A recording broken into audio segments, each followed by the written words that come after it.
What's going on, people? So I'm hitting you with two videos and two podcasts today because, again, I'm addressing issues that need to be addressed.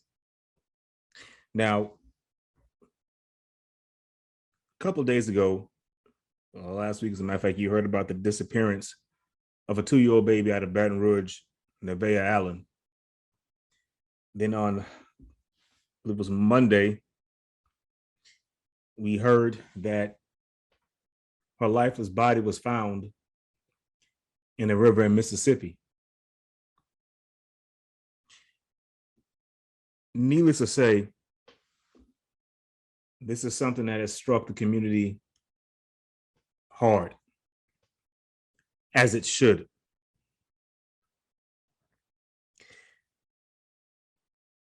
Apparently, she went missing Friday during a nap and then was found Monday lifeless in an entire other state. So somehow this baby's body went from Baton Rouge, Louisiana to somewhere in Mississippi, dead. And by the way, the coroner has ruled her death a homicide. As to how this happened has not been determined, but it has been ruled a homicide.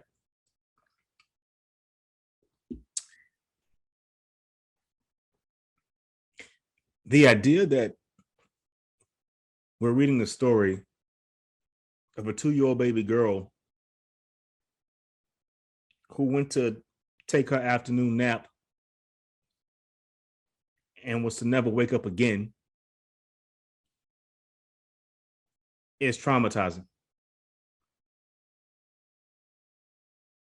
And I've said this before, I believe we all become desensitized to trauma and horror stories.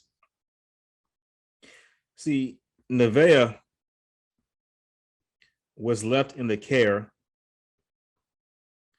of her stepfather, I'm using in quotations, Philip Gardner, who has been charged with her connections of the disappearance, has been charged in the connection of her disappearance. I mean, look at this shit bag here, man. See,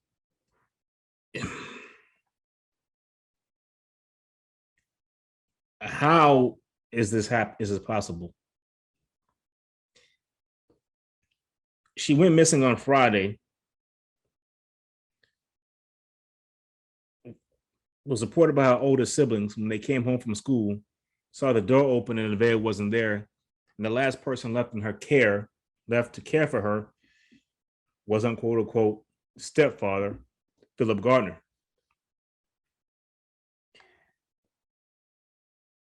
Nevaeh's mother, Lanaya Caldwell, was at work when she heard of this. See, I don't even like this right there. She's at work, he's at home. They could have both been working and she'd been in daycare. Put a search out for her baby. Baby was gone the whole weekend. Couldn't find the body, couldn't find anything.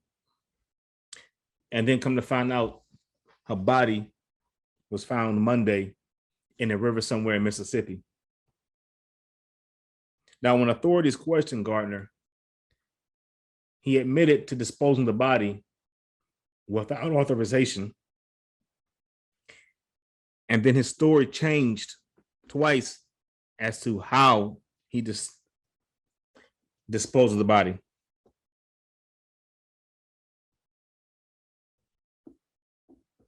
See, and it was also said through Nevaeh's mother that Nevaeh was not the kind of kid that would try to get at the house and run and play because she knew better.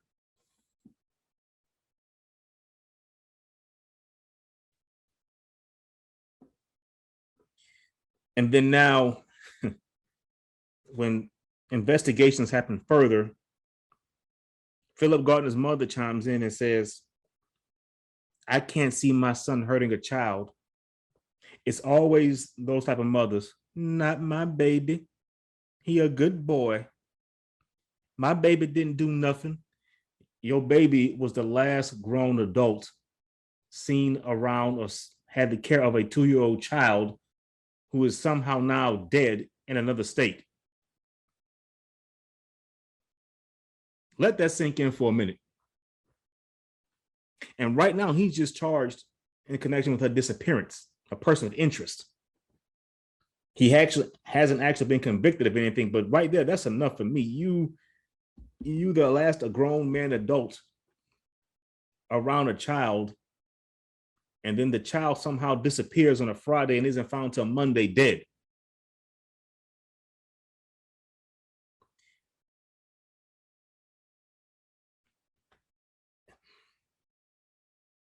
You see, here's what I'm saying. You know, that was considered her stepfather. Her stepfather. I haven't gone into the research as to how long he and Nevaeh's mother been together, because I really don't care. Ladies, I'm talking to you in particular right now. You got to watch who you have around your children. You got to watch who you have around your babies. Some of you have this need to be involved or be in a relationship or be on someone's arm versus you do being a mother, versus you do being a parent. And it's kind of sad because every time I turn around, I look at my timeline, all I do is see, you know, he's my king, he's my this. And a lot of you change men like you change your drawers. And that ain't cool. Think of the message that you're sending to your other kids. And then when you do pick, you seem to pick the bottom of the barrel. That's beyond me.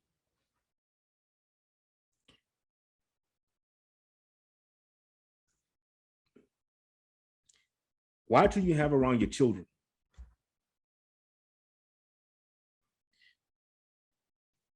Could you imagine? And again, where's the biological father? Because me as a father told my kid's mother, you can't just have anybody around my kids. You cannot. I am that type of father. Like, who is he? You know, I can care less if he's smashing, but who is he? What does he do for a living? Where he come from? Who is people? Yeah, I want to know. I'm going to find out, because you're not just going to be around my kids any kind of way. You're not. It's not going to happen. And I know one of you dumbass women are going to chime in and say, and I'm talking to those that think this way, you can't control who somebody be around. You damn straight. I can't control who you be with, but I do have a say as to who's around my children. And every concerned father should feel that way to avoid nonsense like this. It's not about you at times, ladies. Am I blaming this on the mother? Because somebody's going to say, why is it the woman's fault? Because she fucking left her child with the stepfather.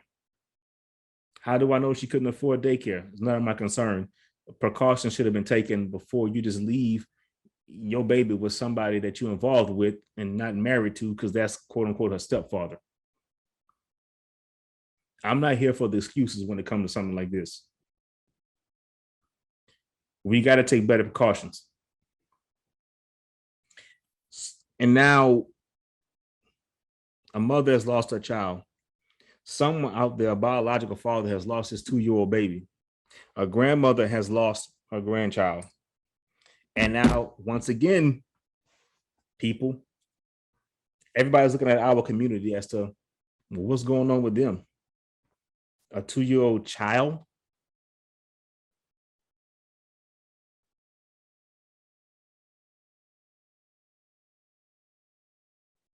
See, and even now, the uncle of the missing girl, Casey Annika, said it should be the last 2 adults to see them kids. They need to be questioned. He's Caldwell's brother. See,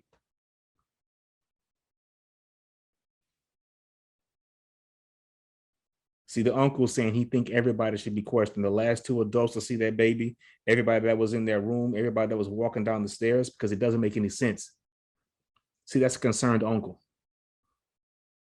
Too many times we have seen throughout the years, and we've heard stories of moms just letting the boogeyman inside their house, a monster who in front of you He's all lovey-dovey. He'll take the kids out for the weekend. We'll go to the movie. We'll buy some pizza and hot wings and popcorn, and we'll Netflix and chill. We'll play the PlayStation 5. We'll go outside and do something. But when you're gone, when those doors are closed, it's something completely different. See, you got to look at something like this as like chess. It can take a long time for somebody to move their parts before you see their true colors. Personally, I think the mother should be locked up too and questioned,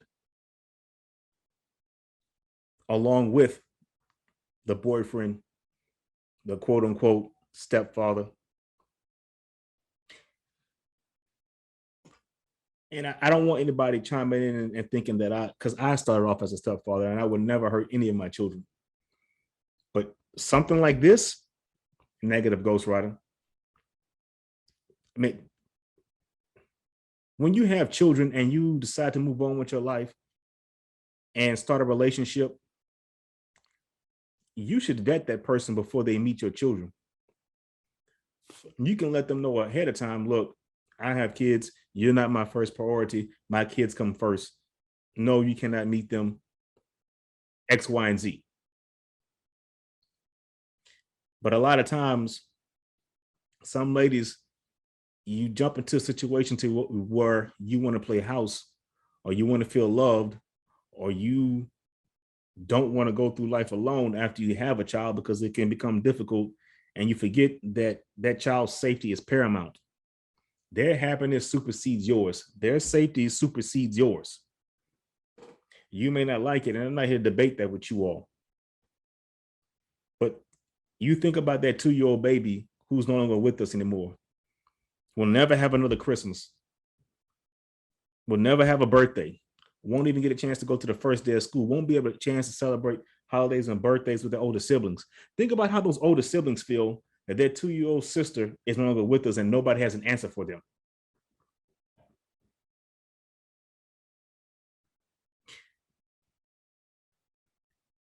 We got to put a stop to this in our community. And I know it happens all over, but I seen the numbers seem to be a little bit more increased in our community. Somebody may chime in and say, well, technically, Jess, no, you're wrong. I'm not here for that right now. I'm really not. This is becoming disgusting. And it's almost, I don't want to say to be expected, but this is now is becoming the norm. Because about a couple of weeks ago, the 3-year-old in Charlotte was killed over some nonsense. Not even 30 days later, here we go, 2-year-old baby girl gone.